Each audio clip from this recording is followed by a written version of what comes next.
My roommate crashed her laptop and demanded I buy a new one or she'd report me to the police for breaking it. I said, no problem, go ahead. She did. She didn't know I'd installed cameras in the room. She was standing in my doorway holding the broken laptop when I got home from class. The screen was shattered, spiderweb cracks spreading from the center like something heavy had been dropped directly on it. The aluminum casing was dented on the corner. The keyboard looked warped, keys pushed in at odd angles. You broke my laptop, Megan said. I set my backpack down by the door. Our apartment was quiet except for the hum of the refrigerator in the kitchen. Late afternoon, light filtered through the blinds, casting stripes across the hardwood floor, dust motes floating in the beams. I didn't touch your laptop. It was fine this morning when I left for my internship. Now it's destroyed. You were the only one here. Her voice was flat, accusatory, already convinced. I looked at the laptop in her hands, then at her face. Megan, I was in class all day. I left early this morning. I had back-to-back classes. I literally just walked in the door. Bullshit. Her voice got sharper, louder. You've been jealous of my stuff since I moved in. My clothes, my laptop, my internship. You finally did something about it. My stomach tightened. That's not true. I haven't. I don't care what excuses you have. You're buying me a new one. This was a $2,000 MacBook Pro. Top of the line. I need that money by Friday, or I'm reporting you to the police for property damage. The words hung in the air between us. Heavy. Threatening. You're threatening me? I'm giving you a choice. Pay up or deal with the cops. Your call. She turned and walked back to her room. Slammed the door hard enough to rattle the frame. I stood there in the hallway, hands shaking, throat tight, chest constricting. I hadn't touched her laptop, hadn't even been in her room. I avoided her room entirely.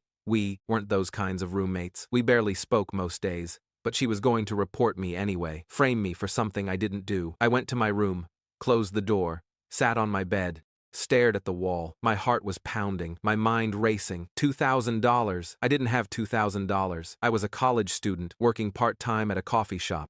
I barely made rent, and she knew that. Then I remembered something. 3 months ago, Megan had accused me of stealing her AirPods Pro, the expensive ones. She'd screamed at me in front of our other 2 roommates, who'd since moved out, called me a thief, threatened to kick me out, said she was calling the police. I'd looked everywhere, turned my room upside down, tried to prove I didn't have them. 2 weeks later, she found them, in her gym bag, tucked in a side pocket. She never apologized, just shrugged and said, "Oh, found them. No, sorry." No acknowledgement of what she'd put me through. After that, I'd gotten paranoid. Started locking my bedroom door even when I was home. Started wondering what she'd accuse me of next, what else she'd blame on me. So I'd done something. Something I'd felt guilty about at first, but now felt grateful for. I'd installed a small security camera in the living room, one of those cheap ones from Amazon, records to the cloud, motion activated. I'd put it on the bookshelf between 2 textbooks, angled toward the hallway and kitchen, just to protect myself, to have evidence if she accused me of something else. Then, a month ago, I'd added one more, a tiny motion-activated camera, disguised as a USB phone charger, one of those spy cameras. I'd left it plugged into an outlet on the kitchen counter, next to the coffee maker, looked completely normal. It had a perfect view of her bedroom door, and the kitchen, and part of the living room. I pulled out my phone, opened the security camera app, heart pounding, scrolled through the footage from today. Me leaving the apartment, backpack on, coffee thermos in hand, locking the door behind me. Later, Megan's bedroom door opens. She walks into the kitchen, makes coffee, scrolls on her phone, goes back to her room carrying her laptop and her coffee mug, and then her door opens again. She comes out, holding the laptop, looking at it, sets it on the kitchen counter, right in view of the camera. She picks up the laptop, looks around, checks her phone like she's timing something, then raises the laptop above her head, both hands, and slams it down on the granite counter, hard. The screen cracks audibly. I could see her flinch at the sound. She examines it, not satisfied. Does it again, harder. The casing dents. The keyboard buckles. She examines the damage, turns the laptop over, looks at it from different angles, nods to herself, satisfied, takes the laptop back to her room. Later, she leaves the apartment, gym bag over her shoulder. Laptop stays in her room. Then she comes back, goes straight to her room, waits. Then I come home. She immediately comes out holding the laptop. I watched the destruction footage 3 more times. She'd destroyed her own laptop, deliberately, methodically, then blamed me, waited for me to come home so she could accuse me. This wasn't an accident. This wasn't a mistake. This was a setup. For the next few days, I acted completely normal, avoided her as much as possible, went to class, came home late, studied in the library, said nothing about the laptop, Didn't engage. She kept pestering me. Texts every day. I'm serious about the money. Friday deadline. Don't think I'm joking. I have rights. Last chance. $2,000 by tomorrow or I'm calling the cops. You're going to regret ignoring me. I didn't respond to any of them. Just screenshotted each one, saved them. On Friday morning, I was making coffee when there was a knock at the door. Sharp, official, cop knock. I answered it. 2 police officers stood in the hallway, a man and a woman, both in uniform. The man was older, maybe 50. The woman was younger, early 30s. Are you Sarah Chen? The man asked. Yes, we received a report about damaged property. May we come in?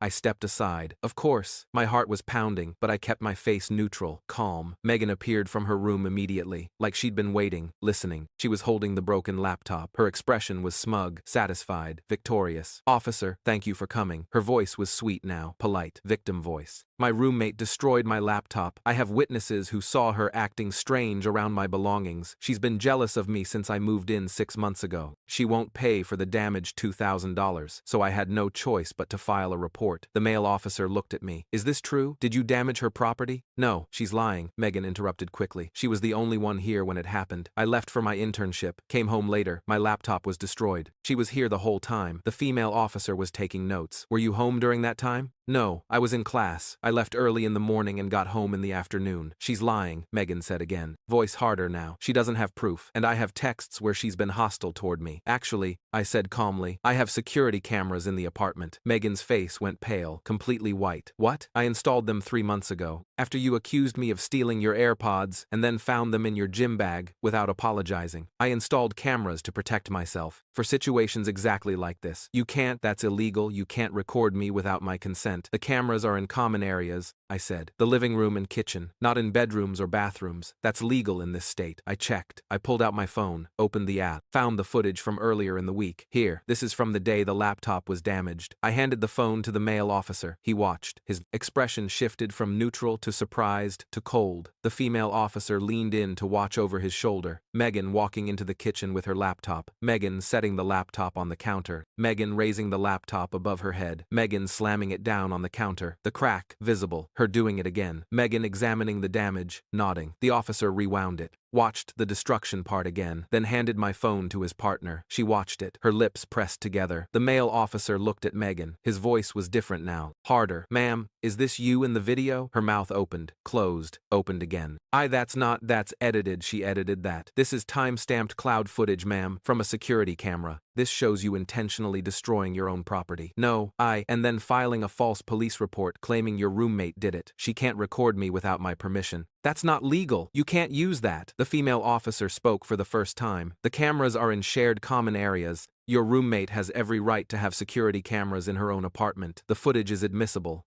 The male officer handed my phone back, looked at Megan with no sympathy. Ma'am, filing a false police report is a crime, a misdemeanor. You could be charged, you could face fines and potential jail time. Megan's face went from white to red. This is insane. I want to drop the complaint. Right now, I'm dropping it. Too late for that, ma'am. A report has been filed. We have to complete our investigation. And now we have evidence of filing a false report. The female officer pulled out a notepad, clicked her pen. We'll need to file a supplementary report about the false claim. What's your full legal name? Megan just stood there, frozen, the broken laptop still in her hands, like a prop, like evidence of her own crime. Ma'am, your full name? Megan Elizabeth Cooper. Date of birth? She gave it, stammered through it. Address? This address. Here. They asked more questions. About why she filed the report, about the laptop, about me. About our relationship as roommates. She stumbled through answers, tried to say she was confused, that it was an accident, that she dropped it and panicked and blamed me, that she didn't mean to file a false report. The officers didn't buy it. Their faces said everything. When they finished, the male officer turned to me. Miss Chen, you're free to go about your day. We may contact you if we need a formal statement. Please keep that footage saved. Download it. Back it up. We'll need it as evidence. I will. And for the record, you did nothing wrong. You protected yourself. Smart thinking. They left. Their footsteps fading down the hallway, the door closing with a soft click. Megan stood in the middle of the living room, holding her broken laptop, her hands shaking, her face blotchy, red and white in patches. The apartment was silent. You set me up, she whispered. No, you set yourself up. I just had cameras to prove it. I'm calling my dad. He's a lawyer. You're going to regret this. He'll sue you for illegal recording, for harassment, for call whoever you want. I have video evidence showing you destroying your own property and filing a false police report. Good luck explaining that to your lawyer, Dad. I picked up my backpack, walked toward my room. Behind me,